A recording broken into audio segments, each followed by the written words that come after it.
part 2.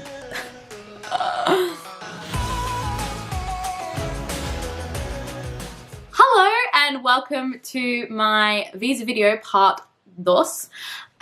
If you haven't checked out my previous video where I'm actually applying for my Tier 5 Youth Mobility Visa, I'll chuck in the link for that down below, so check that out. So today I'm going to be talking to you about the whole process, what kind of happened when I got to the visa application centre in Melbourne, the questions that they kind of asked me, and then how long it actually took to get an answer from the government, and so on and so forth from there. So super important, the first thing that you have to make sure you do is once you finish your application, print off the checklist of things that you're required to bring. That's like your passport, a bank statement with how much money you have in your bank showing at least £1,890 in savings. Make sure you have other forms of ID like a driver's license. You also need to pay for your application when you're at the centre, so make sure you bring along a credit card. But everything will be kind of outlined on your documents checklist. But you also need to make sure that you bring the document that says documents checklist, not just the things that they've asked you to bring, because that was the first thing. They didn't even let me through the door when I got to the centre. That was the first thing they asked for. Poor girl before me, she didn't have it, so she had to quickly run to the printers down the road, get it printed and bring it back, because they actually won't see you and it's a very structured time, so it's not a big time window when you go in. So you kind of get into this room and you're searched like airport security, super intense. Everything needs to go away in lockers. They give you like a little key. Oh, sorry, my memory card just got full. Anyways, okay. Once you get through the doors, airport security check, whatever, got your key, you wait. And you wait. And you wait some more. And then you go to another room and you wait. So I would recommend that you just don't have any plans for that day. Like the guy I was talking to, I'm not even sure we were allowed to be talking, but he was cool and we were just chatting.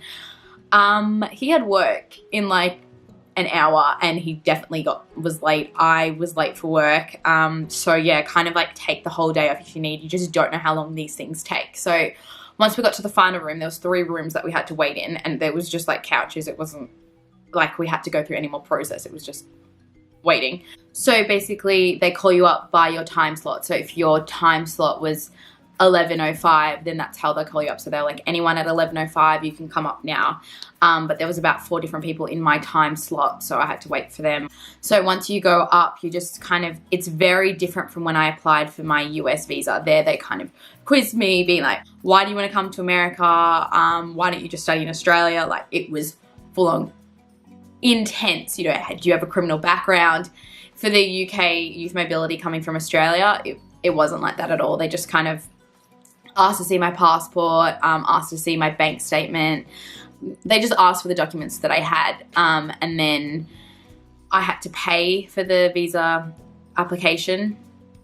So make sure that you have a debit card for that, because if you don't, then it's kind of like you have to come back, and that's just a waste of time, and who wants to do that? Straight from that, I sat back down and then waited again to get my fingerprints, so my biometrics taken. So that was my fingerprints. They took a photo of my face, which ends up going on your visa. So I didn't do my hair. I just looked like a mess that day. So now I have that wonderful photo forever and ever. So yeah, the process wasn't grueling in any way, shape or form. It wasn't like I was saying about the US one. It wasn't super intense, but it just was draining because it took so long. They also don't give you an indication of if you've been approved or not, obviously at the application center, because that's just you applying. Then you wait. And so you don't actually know when you're meant to hear back. So I just kind of waited, started to think about packing, but wasn't entirely sure because, again, I didn't have my answer. And then about 2 weeks later in the mail, I got a letter. And the letter said, your application for the UK has been successful. Woohoo! So this means when you arrive in the UK, you will have permission to be in the UK as a Tier 5 migrant from this date to this date. They also keep your passport, and then inside your passport they put a vignette sticker. So this allows you entrance into the UK, but you cannot just rely on that. Then you have to go pick up your biometrics. So if I show you my awful photo, let's just show you that. Yeah, so that's me. So I was super excited. I got approved. That means I had about 3 weeks to start packing and sorting out my life. As you can see, it's much later on now. It was a bit of a process, kind of just getting here, settling in. I am currently in the UK, so I will get to all that in a minute. And then it also had at the bottom the post office that I needed to go pick up my biometric residence permit when I got to the UK. So make sure you remember which post office you put in, or if it's near your hotel or something, because you have to pick it up within 10 days. So when I went to customs after my 24-hour flight, it was a journey, as I'm sure many Australians who have traveled to Europe know. You were just wrecked by the time you get off the plane. We flew in at about 6 a.m. so I was not looking pretty, trying to like make myself look presentable so I would actually not be denied when I got to the border.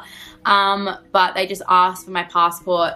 I also showed them the vignette sticker that I showed you. They asked me what I was doing here, kind of work I had. As I said, I was currently unemployed, but kind of work I was looking to do, what area I was kind of staying. So they do ask you a few questions, so make sure you kind of sound confident, and they won't really sound confident and they won't question you. Getting through border security was pretty good. Again, not like America. America was terrifying. They brought me into a separate room when I went there and were just like quizzing me, and I was like 19 and thinking this was the worst thing. Like, why did I even bother coming to America? But no, not everyone's like that. It just depends who you get. I was really lucky. I had a really lovely guy at the border coming into the UK, but honestly, you don't know. So make sure you know your stuff, you know where you're staying. So then getting to the UK, so far, side note, I absolutely love it here. Like, I've had so many blue skies over winter, which has just been phenomenal. London is, I just love it. I love it already. I'm gonna do a few more videos when I'm actually a lot more organized about, like, you know, finding an apartment, jobs, setting up a bank account, everything that's kind of really helped me settle in super quickly. I've only been here a couple weeks now, but like I said, I love it. Getting here, pretty much my first day was a write-off because I was so jet lagged, but the next day I made sure I went down to the post office, and it wasn't as close as I thought it was. It was a decent walk. So yeah, just make sure you put in one that's pretty close to you. So waited in line for ages at the post office. I ended up showing them my passport, showing them my vignette sticker. I also had like a backup ID, like a driver's license, and I had the letter that I got. So make sure you, also super important, make sure you have this when going through customs. Don't leave it in your suitcase.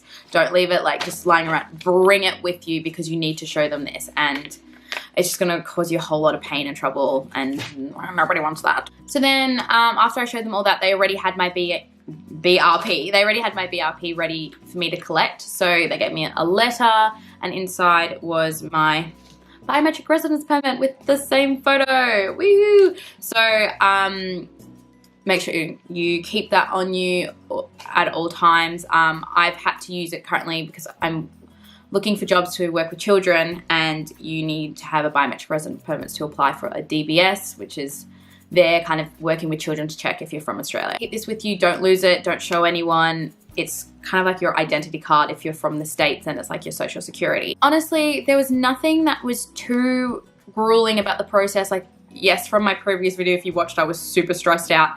The application process did take a long time and it was very confusing, but once you kind of get your approval letter, which fingers crossed you do, I hope you do, because I'm loving London already, or England. I haven't been around England too much. I've only been to Cambridge, and anyways, irrelevant. I hope you get approved and you can start your journey here too. If you have any other questions, please comment them down below. I'm happy to answer anything. Again, I'm not an expert. I just wanted to share with you my journey, so that way any regular Joe like me could just do it, because I find these things to be quite overwhelming. So keep an eye out for my next videos. I've got a packing video coming. It's absolute chaos. Like, I apologize in advance for that video. Looking at some of the footage, it's just an absolute mess. So we'll hopefully have that one edited and uploaded as soon as possible. Then I want to, like I said, talk about setting up a bank account here. It's a bit of a process. Yes, everything is a bit of a process when you're moving to a new country. So I really want to help make this as easy as possible. And I've had some wonderful friends who've moved here from Australia who've been really helpful giving me their advice. So I'd love to kind of pass that on to you guys. So have a wonderful day. Thank you so much for watching, and I'll see you soon. Bye.